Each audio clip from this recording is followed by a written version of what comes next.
The story begins with two sisters, Spider and Jessie. Right in front of them lies the dead body of their mother. The two girls quietly carry her body and hide it inside a trunk at a nearby lodge.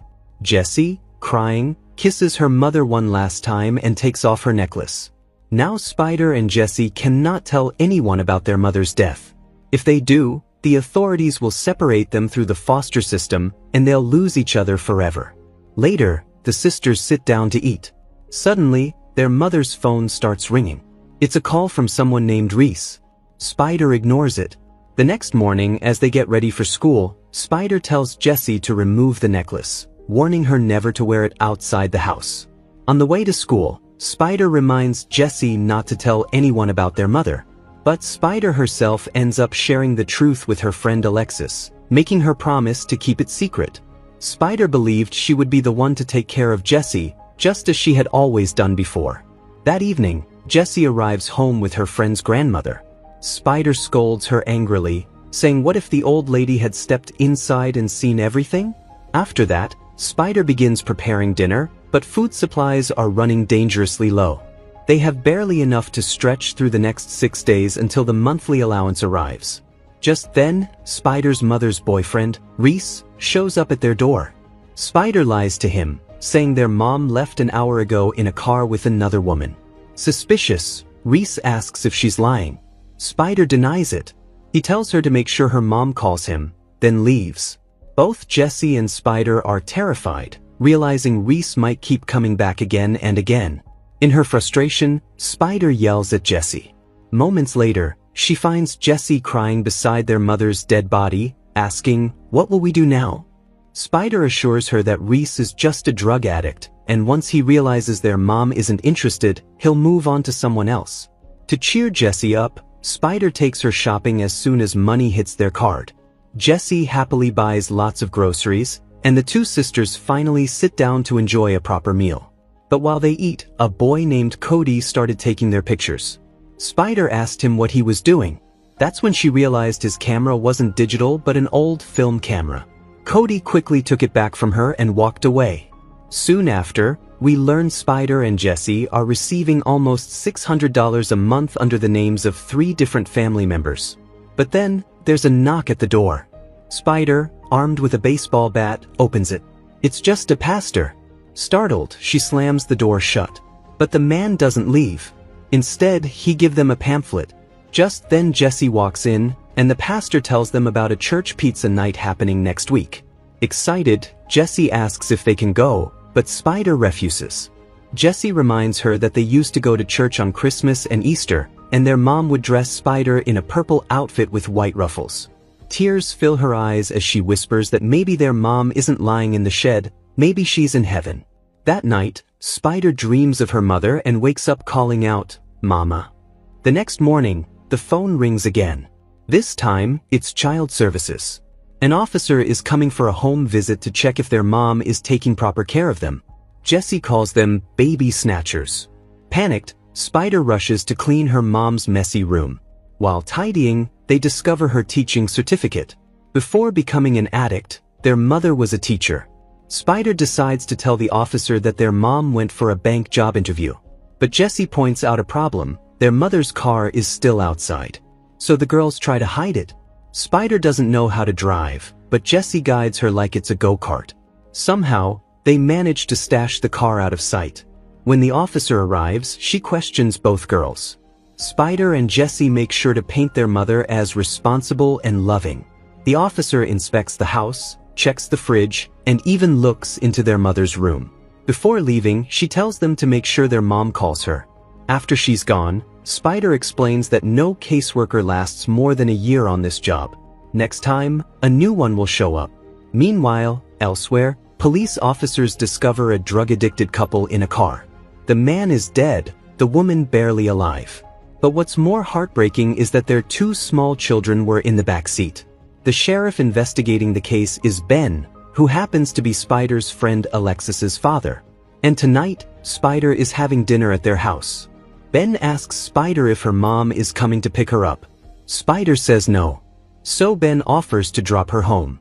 On the way, Ben admits that back in 10th grade, he used to cheat off her mom during exams. Ben wants to meet Spider's mom, but Spider tells him she has a bank interview tomorrow and is extremely nervous, so it's not the right time. Spider goes inside. Jessie scolds her, saying she couldn't even bring her friend's grandmother home, yet Spider brought the sheriff himself. That night as Jessie sleeps, Spider quietly whispers, "Sorry." Jessie says it's the first time she has ever heard Spider apologize. The sisters start laughing together. Jessie then asks Spider, "How long do you think we can keep this up?" The next day, Spider goes to the bus station to ask about ticket prices. She tells the receptionist she just wants to go somewhere, anywhere. When asked her age, Spider answers 15 and immediately leaves. Later, at a store, she runs into Cody. He shows her the photos he took the other day. Cody tells her he usually wanders around taking pictures and asks if she'd like to join him sometime. Spider refuses. Back home, Jessie sits holding their mom's necklace. She asks Spider why she's so mad at their mom. Spider replies, "Because she made bad choices." Soon after, Jessie finds a photo of her and Spider together, taken by Cody. She teases Spider, asking if Cody likes her. Spider says she doesn't know. He had asked her to go out and take pictures, but she refused. Jessie insists she should go. The following day, Cody shows up with an old bike to pick Spider up. On the way, he stops to deliver an envelope. They ride to a forest, where Spider jokingly asks if he's some kind of murderer. Inside the woods, Cody teaches her how to use his camera. Meanwhile, Ben visits Spider's house. Finding no one home, he spots their mom's car and starts checking it. He even notices the nearby lodge. But just then he's called away on another case. Elsewhere, Spider and Cody print out photos together. She sees he has taken pictures of all sorts of people, including one of a man named Dennis who forges fake certificates. When they're done, Spider asks Cody to drop her off a little away from her house. Before leaving, Cody gives her a small digital camera, telling her to keep it for a while. Later at home, Jessie teases Spider about her date. The two sisters continue finding joy in small things, holding on to each other. But one day, while they're eating French fries outside, Reese shows up. He demands to know why their mom hasn't contacted him in so long. He warns Spider to tell her mother that if she doesn't want to be with him, she should at least return the $300 that she owes him by Friday. The sisters are shaken. They barely have enough money for themselves. The next day, Spider goes to a pawn shop. She sells the digital camera Cody gave her but only gets $50. To make up the rest, she's forced to pawn her mom's necklace. She asks the shopkeeper to hold on to it as she'll buy it back, but that will cost her double. That night, Spider takes the money to Reese. When she approaches his van, it looks empty, but Reese suddenly appears from behind. She hands him the cash. But Reese tries to keep her there, saying, "Why don't you stay a little while? I'll show you what makes your mom so crazy." He sneers, asking where her mom really is, saying if she was truly clean, she would never let Spider come here alone. Spider, devastated, runs off crying. His words cut her deeply. Broken, she lashes out, kicking her mom's trunk again and again, screaming, "I hate you." As soon as Spider returns home, Jessie hugs her tightly. She asks, "He'll leave us alone now, right?" Spider softly replies, "Yes." The next day, Spider starts researching adoption on the internet. She learns that an 18-year-old sibling can legally adopt their younger sibling. That same night, Jessie brings up their mom's necklace again. Just then, their mom's phone rings. It's Sheriff Ben calling. The following day, Spider visits Dennis, the man who forges fake IDs. She tells him she needs documents showing she's 18, like a driver's license and a birth certificate. Dennis quotes his fee, but Spider doesn't have the money. Suspicious, he asks why she needs the IDs in the first place. The scene shifts back to their house. Spider confides in Alexis, telling her that she plans to take Jessie away. With fake IDs, they'll move somewhere no one knows them, and Spider will adopt Jessie herself. But for now, she won't tell Jessie anything about it. Hearing this, Alexis becomes emotional. The next day, Spider goes back to the pawn shop and buys a camera. She then returns it to Cody. Cody says she didn't have to do that. Spider tries to push him away, saying she's too busy to hang out. But Cody convinces her to go out with him. With the camera she bought, Spider takes pictures, and slowly she begins enjoying her time with Cody. But one day, the child services officer shows up at their house. She looks inside and finds no one. From outside, she notices the lodge. Spider and Jessie were hiding there. The officer warns that if she doesn't hear from their mom by that evening, she'll call the sheriff. Jessie suggests maybe they should just tell the baby snatcher everything. But Spider snaps at her, telling her to keep her mouth shut. From there, Spider rushes straight to Dennis's house. But he isn't there and neither are her fake IDs ready. Back at the house, Jessie once again asks Spider about the necklace. Spider admits, "I sold it."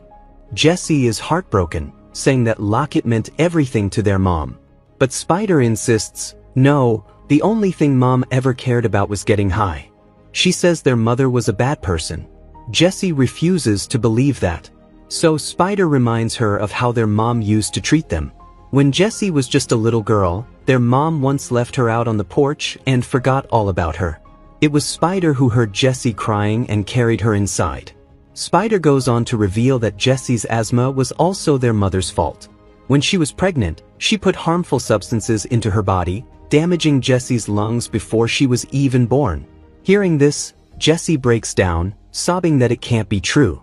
Crying, she runs outside. Her breathing becomes heavy and strained. When she grabs her inhaler, it's empty. Spider rushes out and finds Jessie collapsed on the ground, unconscious. She realizes she forgot to refill the inhaler. Panicked, Spider dials 911. But the ambulance will take time to arrive. So Spider drives Jessie to the hospital herself. Doctors admit Jessie immediately.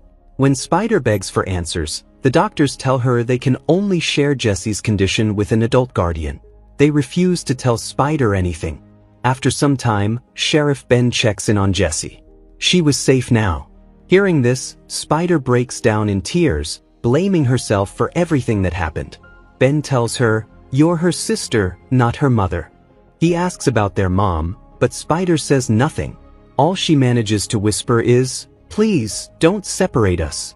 Just then, Jessie is discharged and comes out. Spider warns her not to tell Ben anything either. Ben takes both sisters back to his home. When Ben's wife learns that their mom has been missing for weeks, she tells him that Jessie and Spider should stay with them until they can be placed with a good family. But Ben explains how difficult that will be. There are already over 70 children in their county waiting for families. And even if Jessie and Spider are added to that list, the chances of them ending up together in the same home are nearly impossible. The next morning, Ben drops Spider and Alexis off at school. Alexis secretly gives Spider some money. Spider had already decided to run away. She goes to Dennis and collects her fake IDs. But when she arrives to pick Jessie up from school, Jessie has already gone home. Spider rushes back and starts packing their bags. Jessie, confused, asks where they're going. Spider tells her they have to escape, because sooner or later, the baby snatcher will come for them. But Jessie refuses. She doesn't want to leave behind her friends or her mom like this. In frustration, Spider slaps Jessie. At that very moment, Reese barges into their house. He pins Spider against the wall, accusing her. "Your mom's dead, isn't she? And you've been keeping her extra $200 for yourself." He demands that from now on, he wants $200 every single month. But his intentions towards Spider are sinister. Before anything worse can happen, Jessie attacks him. Spider grabs a baseball bat and strikes Reese. After some time, Jessie regains consciousness. She tells Spider she doesn't want to leave. The two sisters sit together. Spider begins singing one of their mom's songs, and Jessie joins her. Finally, they decide to tell the police everything. Their mother's dead body is taken away. Sheriff Ben sits down with them. Spider asks him, "What I did, was it wrong?" Ben answers, "Everything you did to keep your family together." Their mother's funeral takes place. Both sisters place flowers on her coffin. Later, Cody also arrives. In the end, Spider holds the necklace that once belonged to their mother. Inside it is a photo of her and Jessie as children. Spider puts the necklace around her neck. And with that, the story comes to an end. Tell us in the comments how you felt about this explanation. And don't forget to like the video and subscribe to the channel.